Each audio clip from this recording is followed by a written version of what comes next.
20h sur les antennes de la télé Futur Média. Bienvenue à toutes et à tous. Léa, bonsoir. Chère Tidiane, bonsoir. Bonsoir également à vous, chers téléspectateurs. Voici les titres de cette édition. Karim Wade fixé sur son sort le 20 août prochain. La Cour suprême a examiné ce jeudi le recours aux fins d'annulation de l'arrêt rendu par la CREI. Ces avocats qui ont boycotté parlent de violation des droits de leurs clients. Alpha Condé à Dakar depuis cet après-midi. Il s'agit là de la première visite officielle du président guinéen depuis son élection à la tête du pays. L'opposition guinéenne parle de campagne électorale déguisée. Macky Sall pour un respect des conclusions des assises nationales de l'éducation. Le chef de l'État qui présidait un conseil présidentiel sur ces assises annonce près de 200 milliards de francs CFA pour la construction d'infrastructures d'ici à 2018. Et puis Guinaw Rail Sud en proie à de sérieux problèmes d'hygiène. Les inondations fréquentes sont source de graves pathologies au sein même de la population. L'accès aux soins un véritable problème. Ce sera l'objet de notre dossier santé de ce jeudi. Voilà le sommaire de cette édition. Tout de suite, le développement.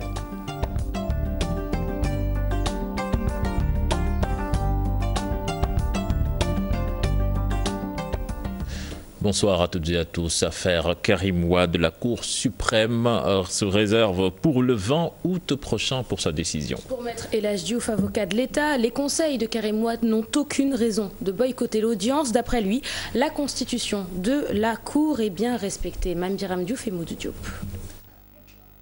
Ils ont tort sur toute la ligne. La tenue de l'audience 6 août ne viole en aucun moment les règles. D'ailleurs, les conseils de Wade fils n'ont même pas boycotté. Ils ont assisté. Ils ont quitté à un moment donné la salle. C'est ça qu'il faut dire. Boycotter, ce n'est pas du tout déposer de mémoire, ce n'est pas faire de requête, ce n'est pas donc être en état. Ils sont en état. Non seulement ils ont déposé, ils ont répondu, ils ont conclu, ils ont fait leur mémoire, ils ont même fait des observations. Amadou Bal, aux côtés des autres membres de la Cour, dénoncés par Maître Ciré Clédor Ly et compagnie, pourquoi dérangerait-il, lui qui est irréprochable, poursuit Maître El Hadj Diouf. Un directeur de cabinet magistrat qui était au ministère et qui revient, qui reprend fonction au sein de la magistrature, comment il peut gêner? Le ministère de la Justice n'est point la justice. Vous savez, la justice est indépendante de l'exécutif. Un ministre n'a pas d'ordre à donner à des juges. Sur l'état d'esprit du pool d'avocats de l'État dans cette affaire l'opposant à Karim Wade dans le cadre de la traque des biens supposés mal acquis, sérénité et espoir sont les biens partagés. Nous qui sommes restés zen comme d'habitude, nous qui gérons très bien notre dossier, nous sommes tout à fait à l'aise. Nous avons le droit avec nous depuis le début. Le 20 août, date retenue par la Cour suprême pour prononcer le verdict, infirmer ou confirmer l'arrêt de la CREI qui a condamné Karim Wade à 6 ans de prison. Attendons de voir. Les avocats de Karim Wade qui boycottent l'examen de recours à la Cour suprême, ils estiment que la justice ne respecte pas les droits de leurs clients. Ils demandent également qu'on remplace Amadou Bal, un des 6 magistrats qui composent la Cour, parce qu'il fut le directeur de cabinet d'Aminata Touré. Ces avocats ont tenu une déclaration après leur boycott. Maïmouna Ndiaye, Modou Diop. Tout se passait bien jusqu'au moment où les avocats de Karim Wade décident de quitter la salle d'audience. La cause, leur demande de renvoi est rejetée par la Cour suprême. Ils vont devoir se concerter. On vous appelle tous. On va informer l'opinion. D'accord. Après plus d'1 heure de discussion, une déclaration à la place d'un point de presse. Nous avons seulement à préciser qu'il ne s'agit pas d'une conférence de presse, ni d'un point de presse. Parce que nous ne saurions le faire sans l'autorisation du bâtonnier. Droit au but, la défense soutient que les règles de procédure sont violées par la Cour. Nous avons quitté parce que vous avez constaté que dans cette affaire, que j'ai toujours dit une affaire politique, avec un détenu politique, pour des objectifs politiques, on n'a jamais laissez Karim Meïssa Wade se défendre convenablement. Même le ministère public, le représentant de la société, a eu à dire qu'il ne s'opposait pas à la demande de renvoi.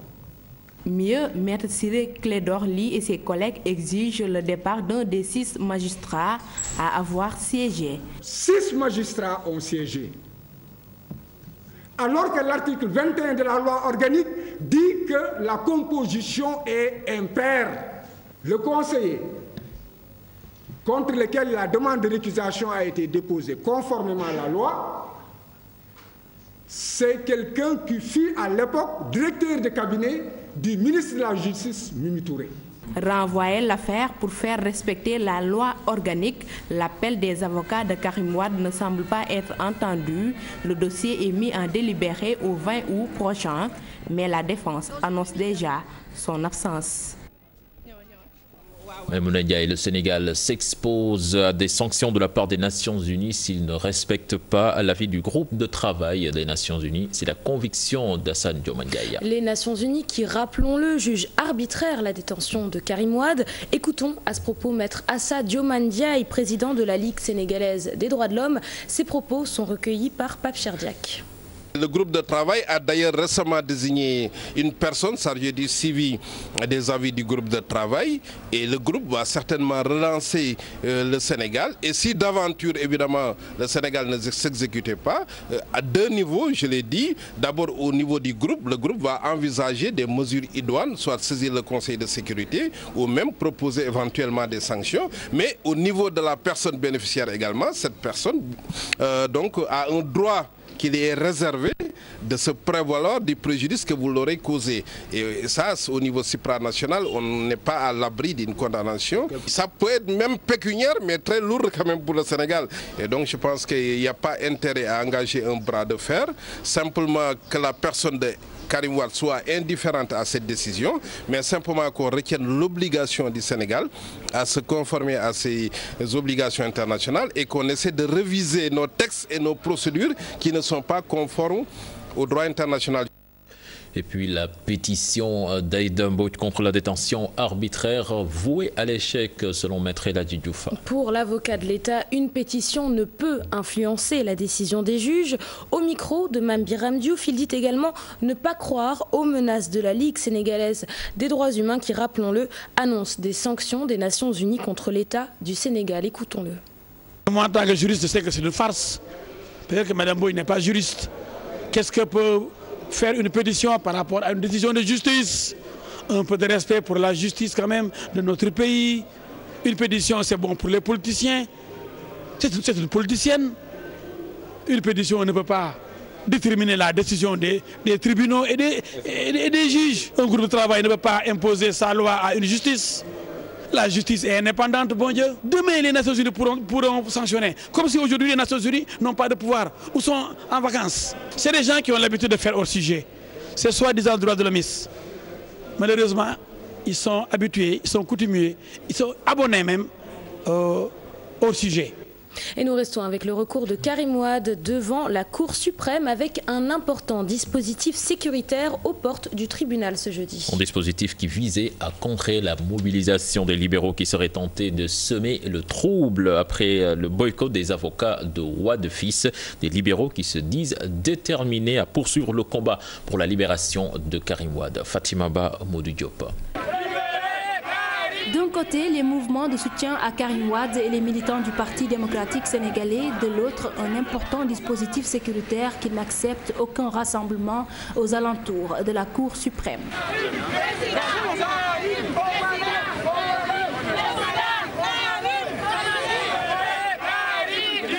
Les cadres libéraux non contents du déroulement de l'audience sont dans tous leurs états. Bon, ils ont rejeté donc toutes les exceptions. Nous avons dit qu'on n'a plus rien à faire ici. Ils vont lire le jugement qu'ils ont déjà préparé depuis longtemps. Nous le savions. Il statuait jusqu'à présent sur la récusation d'un membre de la Cour suprême qui était le directeur de cabinet du garde des Sceaux. Parce que le directeur de cabinet est choisi par le ministre. Donc on confond effectivement le directeur de cabinet au ministre. Les décisions du ministre engagent son directeur de cabinet. Les militants déplorent la démarche adoptée par la Cour. Ils se disent maintenant convaincus que Karim Wade est un prisonnier politique. Tout le monde sait aujourd'hui que ce qu'on appelle communément procès de Karim Wade n'est qu'un procès politique, c'est une parodie de justice. Et aujourd'hui, on est en train de le confirmer. Là, nous demandons aux Sénégalais de rester vigilants. Il appartient aux Sénégalais de se mobiliser comme un seul homme pour mettre un terme définitif à la forfaiture du régime de Macky Sall. Tout le monde sait que Karim Wade aujourd'hui est poursuivi parce que tout simplement c'est un adversaire politique de Macky Sall. L'affaire Karim Wade continue de susciter la polémique. Ce jeudi, ses avocats ont boycotté l'audience. Ils ont préféré poursuivre leur plaidoirie face à la presse. Nous quittons le domaine de la justice avec les assises de l'éducation et de la formation. Cher Tidiane, Macky Sall reconnaît l'instabilité de l'école sénégalaise. L'urgence, selon Macky Sall, c'est de réorienter le système éducatif vers les sciences, les mathématiques numériques et technologiques. Près de 200 milliards sont prévus pour le financement d'infrastructures scolaires d'ici à 2018. Je propose là-dessus de suivre le compte-rendu signé à Pape Ndérifal et Thierno Laurent Mendy. Les 11 recommandations issues des assises de l'éducation sont désormais des décisions présidentielles. Dans l'optique d'une refondation du système éducatif, le chef de l'État s'engage pour le respect de ces mesures. Il faudrait donc que le gouvernement s'engage sérieusement sur le respect des engagements souscrits. Je dois vous dire d'ailleurs que les décrets les plus nombreux que je signe depuis quelques mois, ce sont les décrets d'avancement des enseignants. J'engage le gouvernement à mettre en œuvre les 11 décisions qui en réalité sont la synthèse des 45 mesures qui ont été arrêtées. Il invite les enseignants à faire preuve de patience et à participer à la stabilité du secteur. Il faut être un peu patient puisque nous avons aussi des contraintes, mais l'engagement est en train d'être mis en œuvre. Soyez donc rassurés de ce point de vue. Vraiment, je ne cesserai de vous inviter à contribuer véritablement à la stabilité du secteur. 2 000 milliards dans l'éducation entre 2012 et 2015. Aucune augmentation pour l'an 2016. Mamadou Lamine Diante déplore. En principe, le salaire des enseignants doit être logé dans la masse salariale. Si on le met dans le budget du ministère de l'Éducation, je crois que c'est pour donner une mauvaise lecture. Il ne faudrait pas donc par des détours chercher donc à semer la confusion dans la tête des Sénégalais. Le président de la République promet 75 véhicules aux inspecteurs de l'éducation et invite les acteurs à une dynamique de cohérence stratégique. 82 conventions signées avec 24 partenaires. Le taux de croissance passera de 5,4% en 2015 à 7,2% en 2018. Et 200 000 milliards sont prévus pour la construction d'infrastructures d'ici à 2018.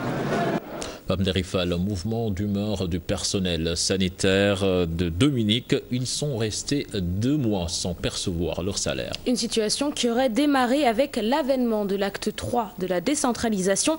Furieux, ces travailleurs assiègent tous les jours la mairie de Pikine-Ouest. Au centre Dominique, c'est donc le service minimum qui est assuré. Reportage sur place, il est signé Maïmouna Ndiaye, Aminata Mbaresso et Modou Diop. Depuis 1 mois, c'est l'ambiance à la mairie de Pikine-Ouest. Ces agents du district sanitaire de Dominique se donnent rendez-vous ici. Ils ont déserté les salles de soins pour venir réclamer leurs 2 mois de salaire. Nous serons en sitting tous les jours de 8h à 16h et nous rentrons chez nous parce que c'est la seule alternative qui nous reste. Entre retard de salaire et perte de certains avantages, l'acte 3 de la décentralisation s'est transformé en un cauchemar pour ces agents municipaux. C'est très compliqué pour moi, je ne dors plus à ma guise. J'ai même failli avoir des problèmes à cause de cela. Je peux dire que depuis des mois, nous n'avons pas perçu nos salaires parce que la plupart d'entre nous sont contractaires dans des banques. Et vous savez comment ça se passe avec les banques.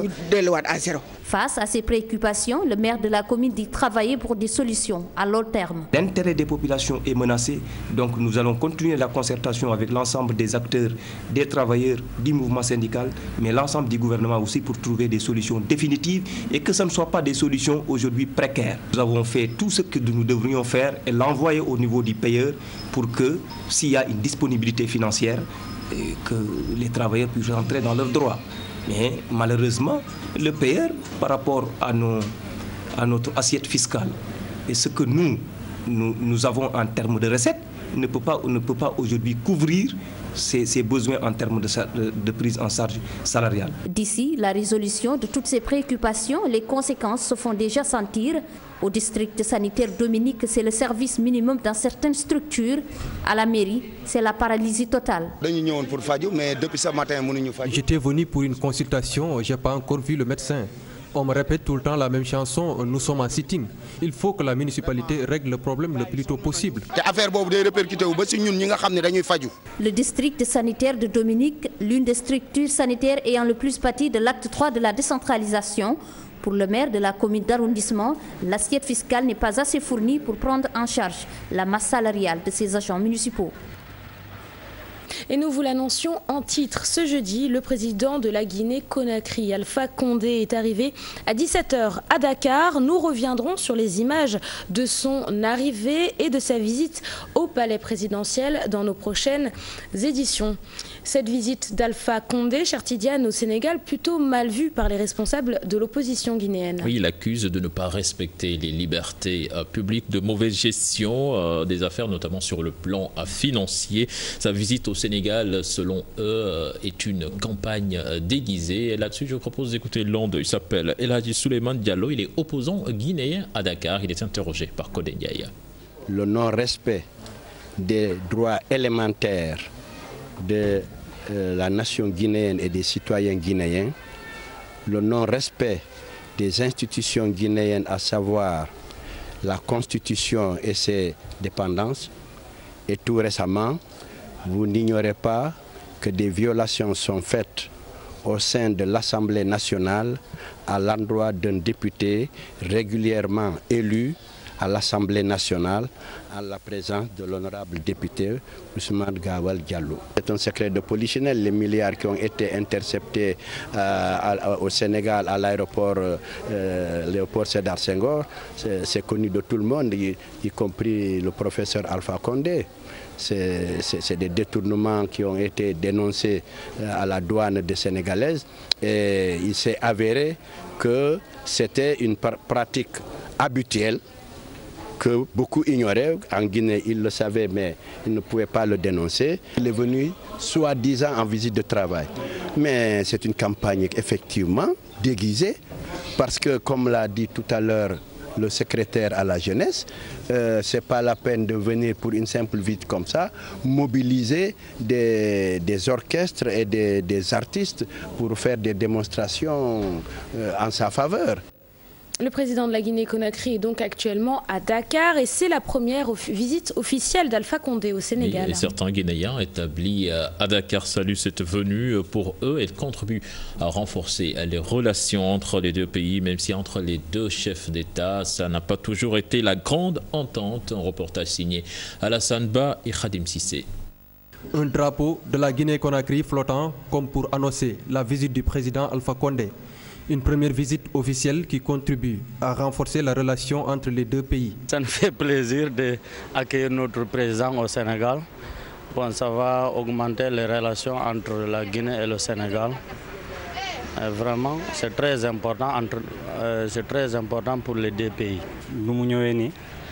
Sa visite est une bonne chose, on s'en félicite. Ce qu'on veut maintenant, c'est l'entraide entre les deux pays.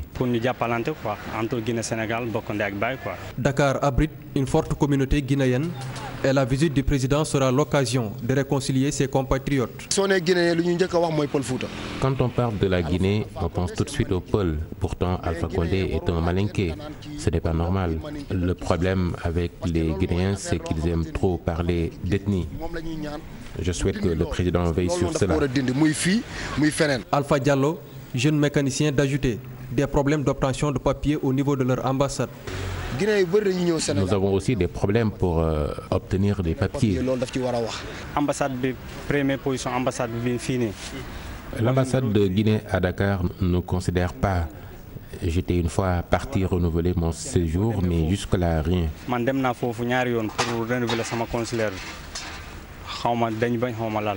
Quelques problèmes que les Guinéens attendent solution auprès de leur président. Même si avec son homologue sénégalais, les relations n'ont pas toujours été des meilleures, il lui demande de le féliciter pour l'hospitalité dont il bénéficie au pays de la Teranga. Vraiment, on vit bien On vit comme si chez nous en Guinée. Et il y a le respect. Bon, vraiment, on n'a aucun problème au Sénégal.